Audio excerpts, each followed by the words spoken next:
Hey guys, it's Christina here. I hope you are having the most amazing day ever. It's sunny, it's deceiving. It's sunny here, but it's only 12 degrees. So, it's deceiving that it's going to be warm, and I hope that it is. And maybe I'll talk my family into going out. My husband's sitting here. Hey. He's listening. It's a little bit awkward actually when he's around because, I want to talk about how annoying he is. Not really. I'm just joshing and being silly.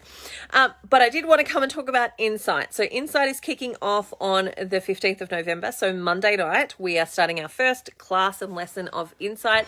I'm actually just getting ready now to send out my email to the participants, letting them know when the Zoom session is and when all of those types of things, giving them some recommended reading and some tools and all of that type of stuff. So I'm just getting ready to do that. So I thought I would jump on and talk to you about Insight, and that it's coming and it's starting just in case you wanted to join. So this is a painting that I did as a paint by numbers, so don't go like, oh my God, she's amazing. I am amazing, but I didn't paint that all on my own. I did use a paint by numbers to paint it. But when I picked it out at the all of the paintings that I could paint, and there's, quite a few of them up there, when I picked that one out, I picked it out because it was an eye, and I'm like, what else would be more appropriate for me to have than an eye? Because I am absolutely besottedly in love with eyes and what actually goes on in the eye and how that represents and reflects what's actually happening in your internal world from your health perspective, but also from the perspective of personality. So I don't know about you guys, but I have done a million of those personality type of things, and I found some that have been really beneficial for me, like the disc profiling. I found disc really, really useful for me to actually start to understand myself and understand, how I operate and why I do the things that I do, and it all made lots and lots of sense for me.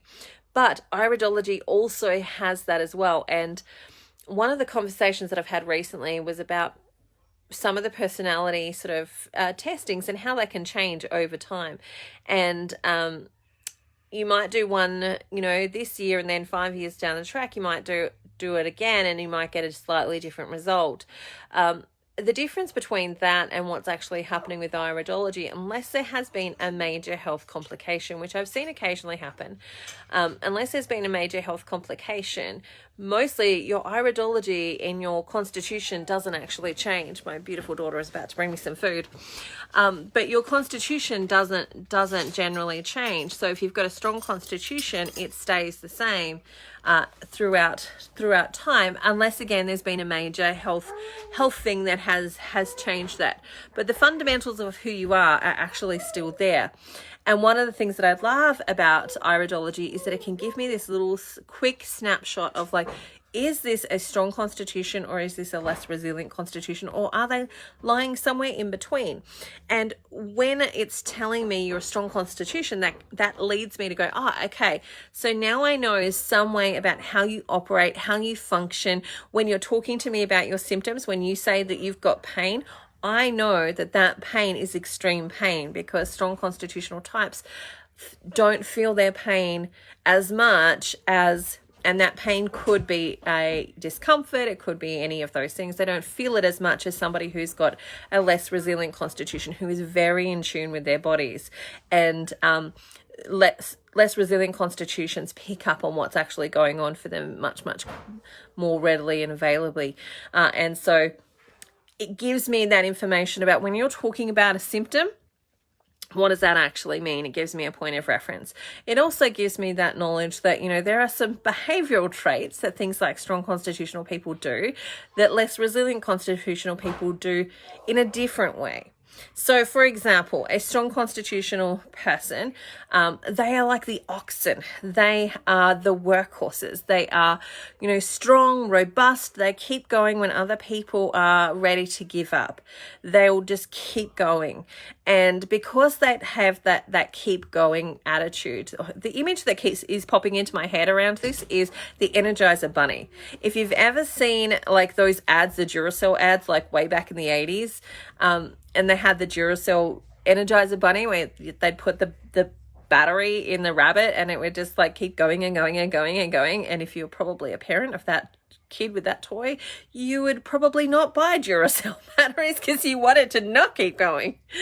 But the strong constitutional types are those Duracell bunnies. They are the things that keep going and keep going and keep going and keep going until they stop, until they crash. And because of that, they will often attract to themselves less resilient constitutional people. And they will take on other people's burdens. So they're not necessarily fabulous with boundaries because they have got like this seemingly endless, bountiful amount of energy. And so they don't put up those boundaries, and they go, she'll be right, I'll take it on, I'll do this, until they get to a point where they crash. And them crashing is that they've depleted their nutritional reserves. They've depleted the barrel. They're empty. They've got no more to give. And for them, when they get to that point, it's often because they've developed something like an autoimmune disease, or they've got some chronic disease that they've now got because it was the only thing that would make them stop. And they had to get to that point sometimes for them to start to listen to their bodies. They're often the people that I see who, when I'm working with oncology, that have come along and they're already at stage 3, 4, and they say, I don't really have any symptoms. And it's because of their strong constitution, their ability to keep going when other people would stop, and this disconnect between their brain and their body, because they're very heady people. So their energy is often in their heads, and in order to get it out of their heads, they have to get themselves moving. They have to get it into their bodies by kinesthetically moving. And I can say myself, as a strong constitutional person, one of the things that I have struggled with time and time again is this whole messaging around quiet meditative practices, that you have to be quiet and meditate, and that's the only way that you let your body decompress. It's the only way you defrag, and all of that type of stuff. And I'm not saying meditation is not great. What I'm saying is that it has to be different for the different people and the different constitutions. And you can't just take in anything. You can't just take one way of doing something and apply it to everyone and everything and assume that it's going to be great, because it's just not. We have different constitutions.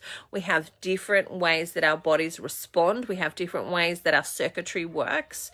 And when we understand that, we can adjust accordingly. So for those strong constitutional people like me that struggle with the whole sit down, you're on a quiet beach, you're watching the waves, blah, blah, blah. Like my brain just goes, and it starts getting chatty and really, really talkative. But that's because my body is quiet and still. But when my body is moving, my brain becomes quiet and still. And actually I defrag by creating movement. Now that movement could be yoga, it could be Tai Chi, it could be going for a walk, it could be rock climbing, it could be doing something like wiping down the benches, pegging out the washing, doing the dishes. All of that is meditative practices for strong constitutional types. But we negate that by saying this is the only way you can do it. And so for me, iridology is one of those tools that allows me to actually be able to go, you know what? You actually need to get busy. You need to go and do some stuff. And not busy in the sense that you're thinking and sitting down busy, but moving busy. You need to move your body. Your body needs to get moving, and give people permission to start to understand how their body actually works. So when I'm looking at iridology, I'm looking at it from that perspective. I'm also looking at it from the perspective of like, okay, if you're a strong constitutional type, I can give you the heavy herbs. I can give you things like kava. I can give you Korean ginseng instead of, Siberian ginseng, because your body can handle it and it responds well to those types of things versus, the gentle approach. Now, occasionally I might need to use a gentle approach, but I need to use that gentle approach more with those less resilient constitutional types, because they are very respondent to that medicine. And we just give them little gentle pushes and that gets them going. But for the strong constitutional type, we've got to give them a bit of a stronger push. And so that gives me that information, along with things like what's happening in your digestive system. Do you need to go see a chiropractor? Like if your pupil is not completely round, that's often a sign that you need to go and see a chiropractor or somebody or something. You need to do some spinal work and get your spine into alignment because your nervous system is probably misfiring. Things are out of balance there. So all of that information for me comes from what's happening in your eyes. And I'm about to...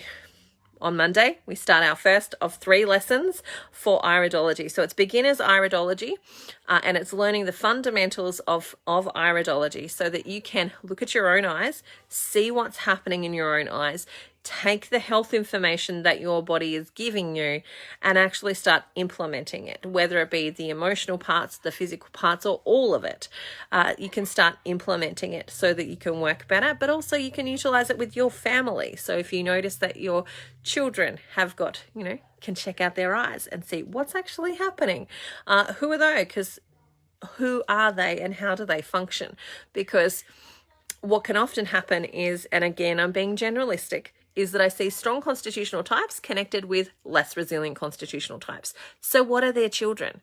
Are their children also strong constitutional types, or are they less resilient constitutional types? And knowing what type your child is can help you immensely in actually being able to help them behaviorally, help them manage the world that they're in, help them manage their own health, what things they actually need, all of that type of stuff. So for example, if you've got a strong constitutional child that is in a moment of frustration, sitting them down in a quiet space is not going to be helpful for them.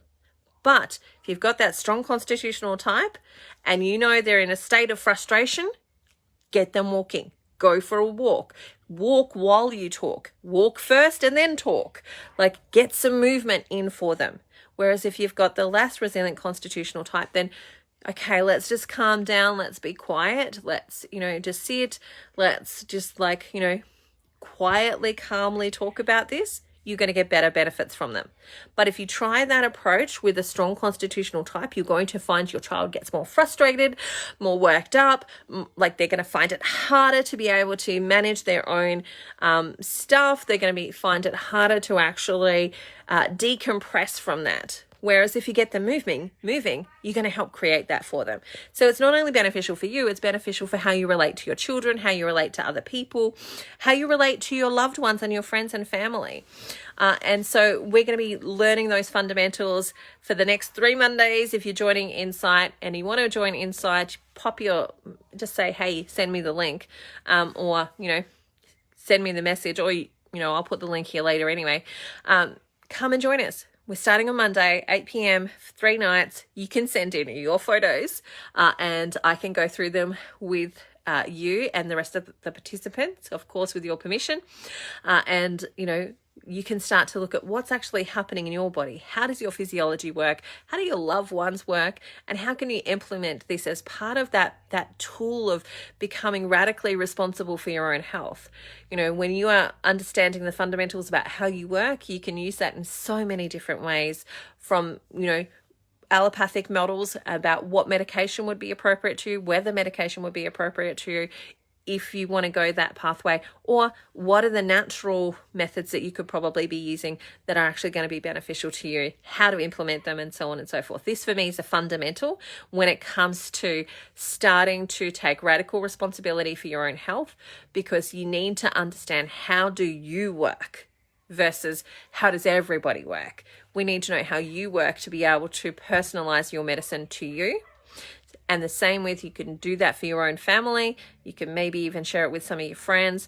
I know I have a whole heap of naturopaths and other practitioners that are going to be coming along because they didn't really get taught it in their college, or they just flew through that little unit and would like a refresher. So, we'll have practitioners in there, we'll have everybody in there, health coaches, as well as just people who are concerned about their own health or would like to empower themselves with their own health, understanding what's going on. And I look forward to seeing you there. So if you want to join, I'll see you there. Bye for now. Have an amazing day. Go and look at your eyes. See what they're saying about you. All right. See ya. Bye.